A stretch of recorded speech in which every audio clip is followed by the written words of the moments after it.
So hello everyone, we are going to start with a new chapter, which is chapter number 8, and in this chapter we have two topics to discuss. One is polymorphism and another one is abstract classes. So in this video I will just explain polymorphism. Abstract classes will be explained in my next lecture. So let's start with it. Polymorphism.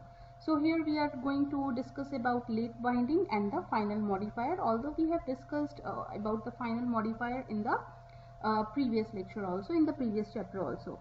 So in the last chapter we talked about inheritance. The basic use of inheritance for reusing the code.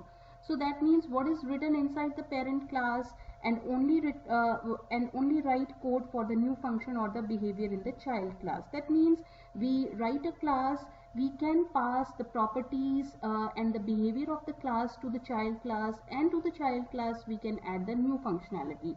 So basically inheritance is a way of reusing the already written code. It is also used when a class wants to inherit the features of the another existing class. Now, what is polymorphism? First of all, let's explain polymorphism. Polymorphism refers to the ability to associate many things to one method name by means of a special mechanism which is known as late binding or dynamic binding. Now, what is late binding and what is dynamic binding? We are going to discuss further. So, polymorphism actually allows to make changes in the method definition for the derived class and to have those changes to apply to the software written for that class. It allows the child class to redefine the already declared behavior inside the parent class. It deals with how the program decides which method it should use depending upon what it is going to perform. So inheritance basically allows you to define a base class and to define software for the base class. That software can be used not only for the objects of the base class but also for the objects of any derived class from the base class. But polymorphism allows you to make changes in the method definition for the derived class, and then also to have those changes that can be applied to the software written in the base class also. So this is what actually the polymorphism does. Moving ahead, polymorphism allows us to perform a single action in different ways. So a single action can be done in various different ways, just like I explained in the one of my previous lectures also. That for example, if you want to write a program on factorial, you have many different ways to write it. So but the basic action that you want to perform is calculate a factorial. You have many ways to do it. You can use loops, different types of loops, you can use recursion method, or there are many other methods. So basically polymorphism is made up of two different words, poly and morphs. Poly means many and morphs means forms. So polymorphism means, in English, means something which has many forms. So to process the objects differently based on their data type. In programming language, we can say that we want to handle the objects differently based on their data type. So one method with the multiple implementation for a certain class of action, and which implementation to be used is decided during the runtime upon the situation. Now there are two types of polymorphism in Java. Alright, now let's first of all, before going ahead, let me first of all talk about binding, or how the Java carries out the polymorphism. Java carries out the polymorphism either by early binding or dynamic binding. So before going ahead to the early binding or dynamic binding, let's first of all discuss what is binding. Binding refers to the process of associating a method definition with the method invocation. There are two differences. Method definition is the method that you write in a class. For example, public void print, and inside this you are going to print something. Method invocation is when you are going to call a method, for example obj.print, and then you call the method from the test class. So binding refers to the process of associating a method definition with the method invocation. That is called as binding. Now there are two types of binding, early binding and dynamic binding. So early binding and dynamic binding. I will also talk about compile time polymorphism and runtime polymorphism. Basically they are both the same.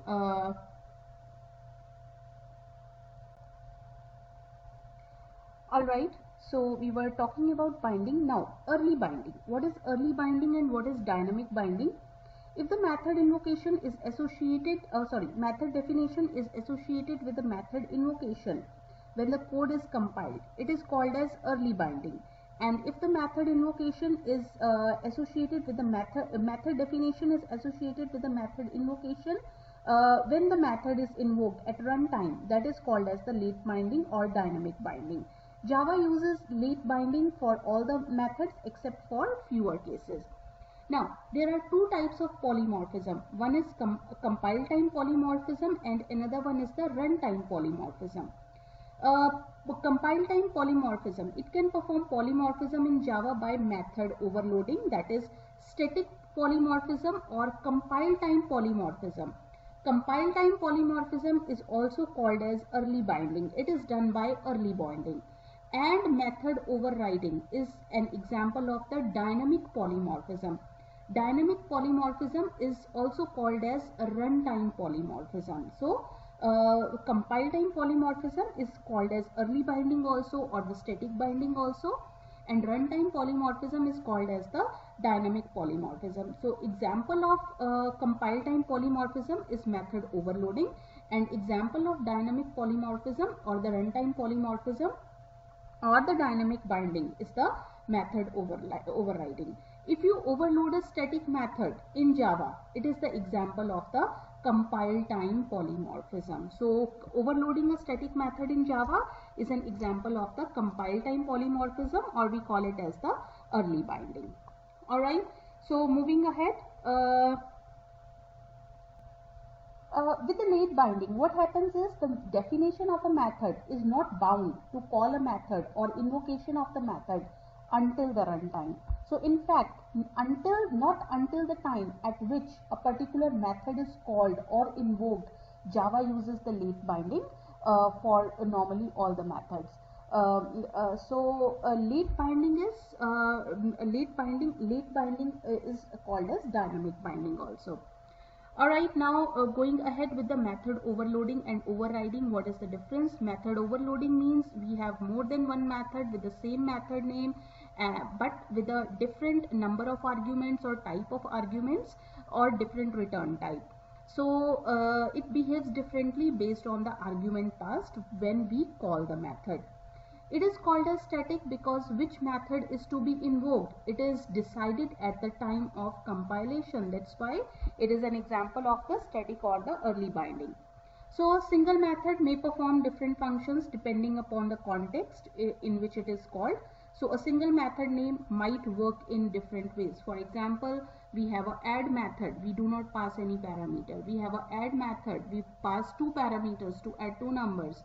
Add method to pass three parameters. So basically we have the add method, but it is adding two numbers, three numbers or multiple numbers. We have this operator, this plus, it is used to add two integers, two doubles, two strings. So we have the single operator, but it is working differently in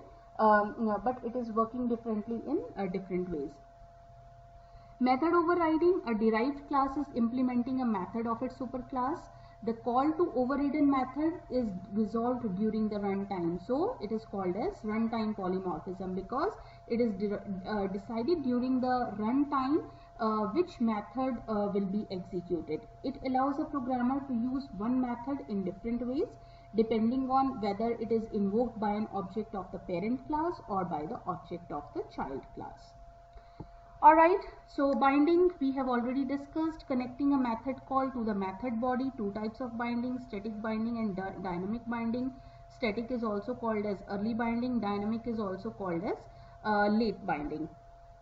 Let's discuss about the types. types of instances. All right, we have the what are the types of instances? We have variables, we have references, we have objects. So variables have a type, whether it's primitive or non-primitive. For example, data is a variable and it has a type integer. Same way, references also have a type. Now, for example, C is a reference variable and the type of reference variable for the C is car. C has a type car. Objects also have a type. For example, C is an instance of a car class. This is object of the car class, but this is also an object of the vehicle class also, because car is a child class of the vehicle class. So moving ahead, we take an example over here where the object class, as we know that object is a super class of all the classes, it can be accessible in a multiple ways. So object have a type. Object is an instance of a particular Java class, but it is also an instance of its superclass. Now coming to object is accessible in multiple ways. Let's take an example over here. Here the polymorphism is taking place when an object is accessed in multiple ways. So here the object is accessed in multiple ways. For example, an object is accessed by using reference variable of its own class. Object is accessed by using the reference variable of its superclass. So these are the ways by which you can access the object. Now how to do this? How we are going to reflect these things in our programming? Suppose I have a class A, then I have a class B. Class B extends A. That means A is the superclass and B is the subclass of class A. Alright, now we have the main class. Now here we make an object of the class B, which is the child class. Object of B is accessed by the reference variable of B. So we have made an object of class B and it is accessed by the reference variable of class B. Now here object of B is accessed by reference of its superclass. Here what we have done, we have made a reference of class A, which is the superclass, but object of B is accessed by the reference variable of its superclass. We are not making it A class, object of class A is equals to new A. Rather, we are accessing over here by the reference of the superclass. For B, we are accessing the object of class B by the reference of its superclass. Now, this type of writing a statement or doing it in the previous lecture we have learned is called as upcasting, when the child class object is casted to the parent class. Alright, now here we have another example. Object OB3 is equals to new B. We know that object is the superclass of all the Java classes.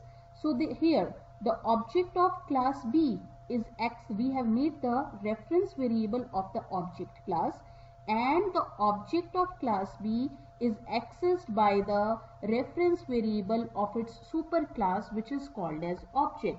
So these are the various ways to achieve the polymorphism. So when an object is accessed by using the reference variable of its own class, so this was the example.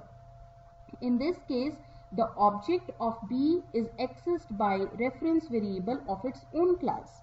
When an object is accessed by using the reference variable of its superclass, this was the statement here.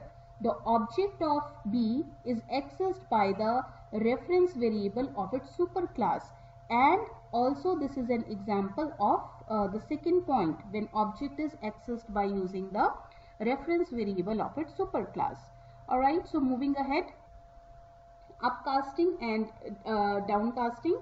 We already discussed in the previous lecture also. Alright, so upcasting is if the reference variable of a parent class refers to the object of the child class. For example, we have class A and class B is the child class of class A. So we have made the reference variable of class A, and the object of child class can be accessed by the reference variable of its parent class. This is called as upcasting because child is casted as a parent. Another way is it can use the reference variable of a class type or an interface type. So interfaces we are going to discuss more in the interface chapter. So it can use the reference variable of a class type or the interface type. This can also be done. Now we come to the static binding and the dynamic binding. First of all, we are going to talk about a static binding. Static binding is when type of object is determined. What type of object or what type of method will be executed is known to the compiler during the compile time. That is called as the static binding. If there is any private, final or static method in the class, there is always a static binding. So if we have any private, final or static method in the class, there is always a static binding. So here is an example. We have a class car and there is a private method called color. So when we call this method, this is an example of the static binding. That means the method that will be called during the runtime is known to the compiler during the compile time. That is called as the static binding. Coming to the dynamic binding, when the type of object is determined at runtime, when the compiler does not know which object or which method will be executed during the compile time, is called as the dynamic binding. So it is determined during the runtime. The mechanism by which multiple methods can be defined with the same name and signature in the superclass and subclass. So the call to an overridden method are resolved during the runtime. So dynamic polymorphism is achieved by method overriding and static polymorphism is achieved by method overloading. So if you see, we have a class called vehicle, we have a method called color. We have a class called car and it's a child class of class vehicle. It has also the same method, which is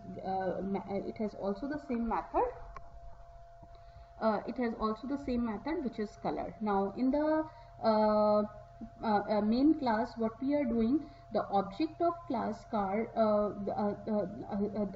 the object of class car is accessed by the reference variable of its superclass, which is the class vehicle. If you see, the object of class car is accessed by reference variable of the class vehicle. So a reference variable of the superclass can refer to an subclass object. This is called as downcasting. So v dot color. Now which color method will be invoked?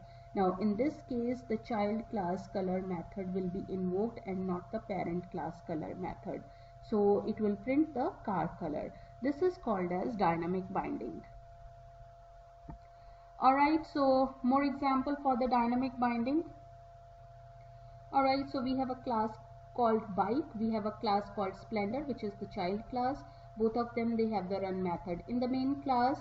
So bike B is equals to new splendor. This is upcasting. So child class object is accessed by the superclass reference variable. B dot run. Now which method should be invoked, whether the parent class or the child class? It should be the child class method, because now this reference variable is referring to the child class. So run method of the child class will be executed and it will print running safely with 60 km. Alright, another example of dynamic binding examples, we have a bank. Consider a scenario where a bank class, where we have a bank class that provides a method rate of interest. However, the rate of interest may differ for the different banks across the country. For example, we have SAB Bank, Al Rajhi Bank and NCB Bank. They are providing the rate of interest at different figures. So in that case, we have a class bank and we have a method get rate of interest and it returns something. We have a class SAB which extends bank. So bank is the superclass. We have the same method. Class Al Rajhi, it extends bank. We have the same method. NCB, we have the same method. Now when we create the main class, we have created the reference variable of the superclass. So this is a reference variable of the superclass. Here the reference variable of the superclass refers to the child class object. So when we call get rate of interest method, it will print 8.4f. Now in this line, the reference variable of the superclass refers to the child class object Al Rajhi. So when we call the get rate of interest, it will execute the get rate of interest method of the Al Rajhi class. And in the last one, the reference variable of the parent class. is referring to the NCB class object. So in this case, when we call the get rate of interest method, it will execute the get rate of interest method of the NCB class and print 9.7. So this is how the dynamic binding can be achieved. Alright, so we have another example over here. We have a class called shape and we have a draw method. Now we have a class called rectangle which extends from shape. We have a draw method. Similarly, we have class circle. Similarly, we have class triangle. Of all these classes, they have a draw method which is overridden in them. Alright, now in the main class, we create a reference variable of the parent class.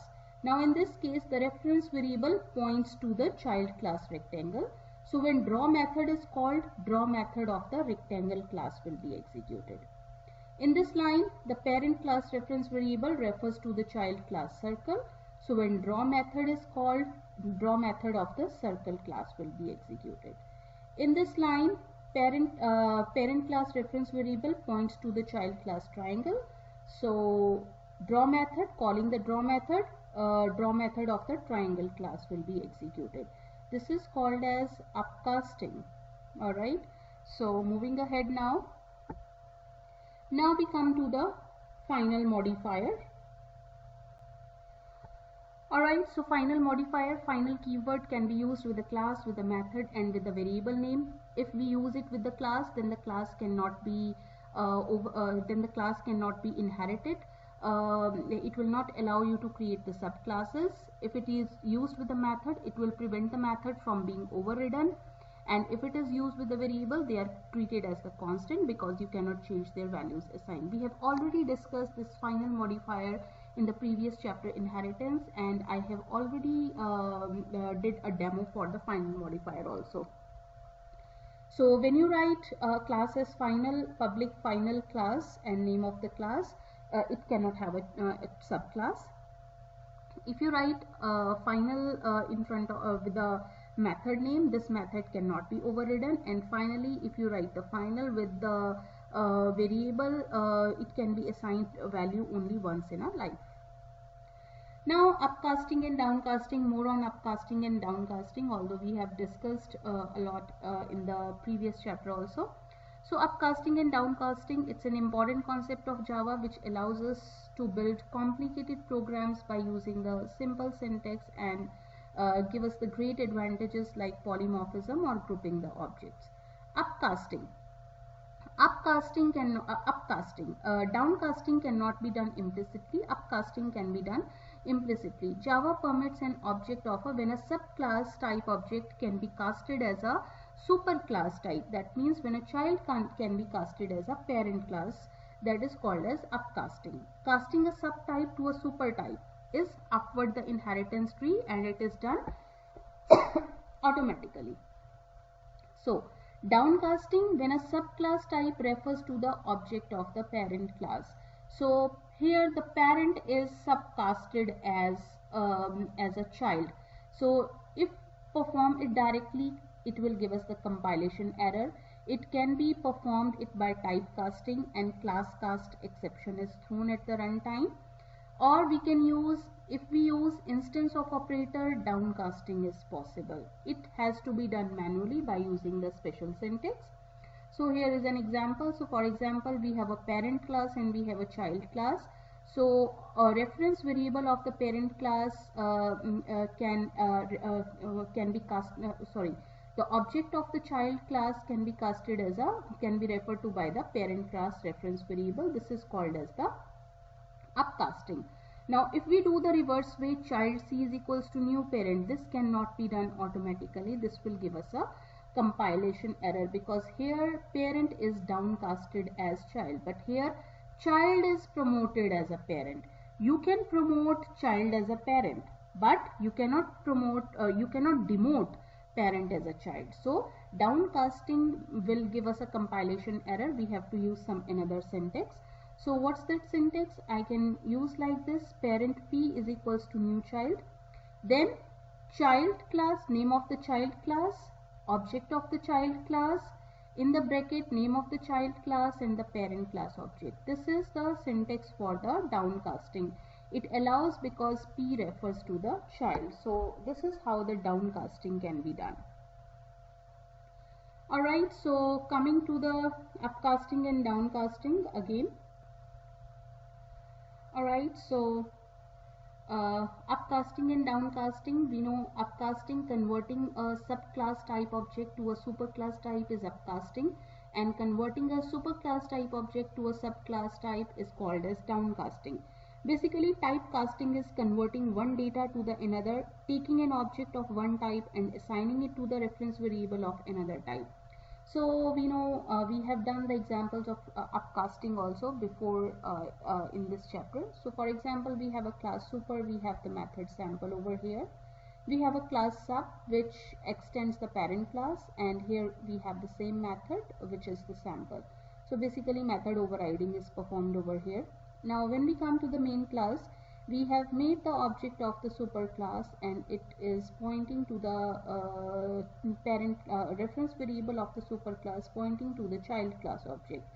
So basically here subclass is casted as the child class is casted as a parent class type. So this is upcasting, and when we call the sample method of the child class will be executed. Now coming to the downcasting is not as easy. Alright, so we have the same class super, sample method, class child class sub, and the sample method. So how to do it? I can write like this: super obj is equals to new sub. Even if I remove this this word super, it will have no effect, no need for writing it. Now how to do downcasting? Then in the downcasting, the second syntax we have to write child class name followed by child class object, then name of the again child class, then the parent class object. So this is child class name, child class object, again child class name in the brackets, and followed by the parent class and then followed by the parent class object. So this is how downcasting can be done. Alright, so discussing again here. Alright, so understanding more on upcasting. Some of the things we need to discuss over here. In this, object of child class is assigned to reference variable of a parent type in upcasting. Now, if the method is not overridden in a child class, for example, a parent class has a method A and a child class does not include that method A, then only parents class method will only parents method which will be inherited to the child will be called. Last thing is upcasting is not applicable to the variables, because variables decision happen at the compile time and it does not happen at the runtime. So let's look at these examples. I have a class parent over here. There is an integer x and x is initialized to 10. In the parent class there are two methods, show and only parent show. There is a child class has same variable name and initialized to 20, and two methods, show and only child show. So show method is basically overridden in the child class. Alright, now coming over here, parent P is equals to new child. So upcasting is done, a child is casted as a parent class. Now when we call this P.show will call the method of the child class. So because the method is overridden, so child class method will be called. P.only parent show, because this method exists only in the parent class, so parent class method will be called over here. Now P.x, now here the value of x is printed. This concept is not applicable to the variables, because variables decision happen during the compile time. So since now x variable exists in the child class also and exists in the parent class also, but when we refer to this x variable, it will print the value of x variable in the parent class and not in the child class. So these are the three things which have to be which have to be kept in mind during the upcasting. So let's just summarize it again. Inheritance is when one object acquires all the properties and behaviors of a parent object, provides code reusability, and it is used to achieve runtime polymorphism. Encapsulation is binding or wrapping up of code. Polymorphism is one task is performed by different ways, and method overloading and method overriding to achieve polymorphism. Last one is abstraction, hiding internal details and showing the functionalities. So I have two programs to show you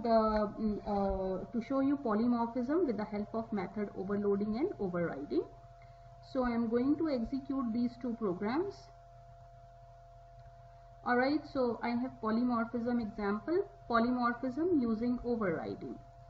So what do I have over here? I have a dentist class, I have a doctor class, and I have a doctor test class. So let's open this class and let's check what will happen over here. How does it runs? How is the behavior? Alright, let me open the doctor class also, which is the parent class. And then I have the doctor test class also. Alright, now so I have a class called doctor. This is the parent class, and it has one method, details, and general doctor without any specialization. Alright, now going to the dentist. Dentist is the child class of doctor class. So we have the same method, dentist doctor. We are just printing dentist doctor with specialization. Now when we come to the doctor test class, what we have done over here, let me just explain you all these lines of code. So doctor is a parent class, dentist is a child class. Doctor D is equals to new doctor. So reference of the parent class referring to the parent class only. Doctor B is equals to new dentist. Here reference is of superclass type, but it is referring to the child class object. Dentist C is equals to new dentist. So normal syntax, reference of the child class referring to the child class object. So this is upcasting over here, and this is upcasting. Alright, so this is to achieve the polymorph. This is upcasting. Now here d dot details, when we are going to call d dot details, it will call the details method of the doctor class, because here reference variable of the doctor class is referring to the doctor class object. B dot details. Now when we call B dot details, details method of the dentist class will be executed. Why? Because doctor reference variable of the superclass is referring to the child class object. So here details method of the child class will be executed, and in the last method details method of the child class will be executed, because it's done as normally we are doing it. Alright, so if you see over here, general doctor without any specialization, dentist doctor with specialization, dentist doctor with specialization. Alright, now if you see, upcasting is done automatically. But if I write something like this, dentist D is equals to new doctor, I can't do it. I will get an error, because okay, dentist, okay, A, let me just make it A. Incompatible types, because this is downcasting. I cannot do the downcasting like this. So how I need to do? Child class object, then I need to write over here in the bracket child class followed by parent class object. This can be done. So this is downcasting. Alright, upcasting can be done automatically, but downcasting cannot be done automatically. Alright, going to a different example, going to the next example. Okay, before going to the next example, let me just try to call the, I have done downcasting over here. Let me just try to call the detail method and check what happens. Now a dot details, it should actually call the details method of the doctor class, because doctor class object is typecasted as the child class, but it will not happen. Although it is not showing me compile time error, but it will throw an exception. Exception is a runtime error which we will study in the different chapter after few weeks. So if you see over here, no problem in compilation, but when I try to execute it, I will get an exception. So this cannot be performed like this. We have to throw an exception, and we have to use some other things. So this was about upcasting and downcasting. Let's open the another example also, using overloading and overriding.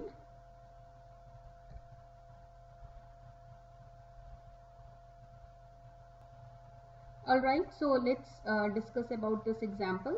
I have a class called human, and I have two methods of walk over here.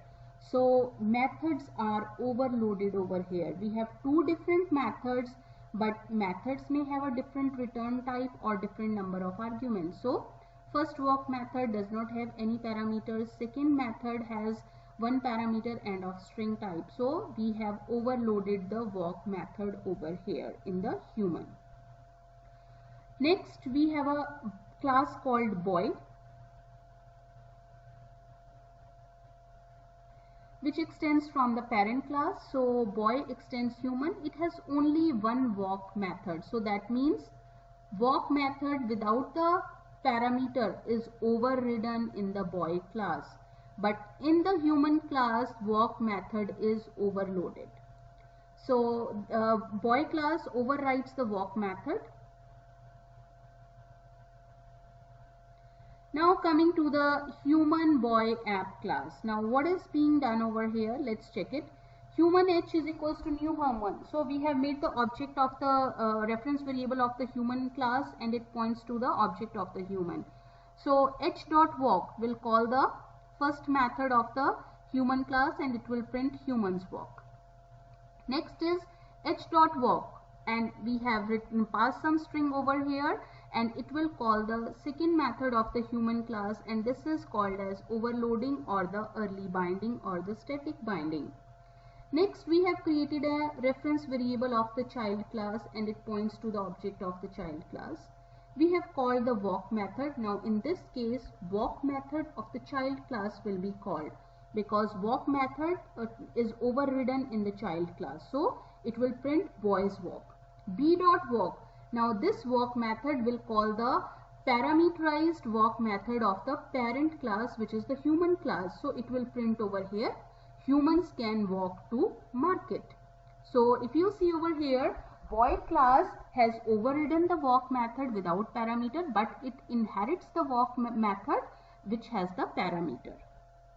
And in the last one, human c is equals to new boy. So reference variable of the parent class refers to the child class object.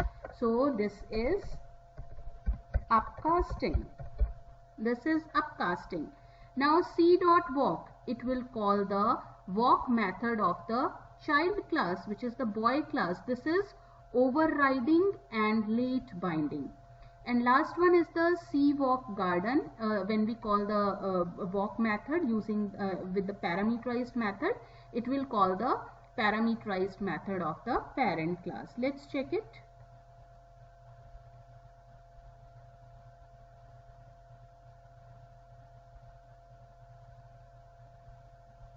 Alright, so humans walk, because here humans walk and here humans can walk to college.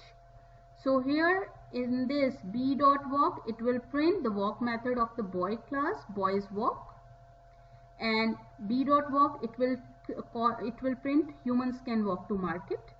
And c dot walk, here also it will call the walk method of the child class, which is the boy class, and last one it will call the work method of the human class, which is the parent class. So this is all about polymorphism. We will have a next lecture on the abstract classes. So by then, thank you so much.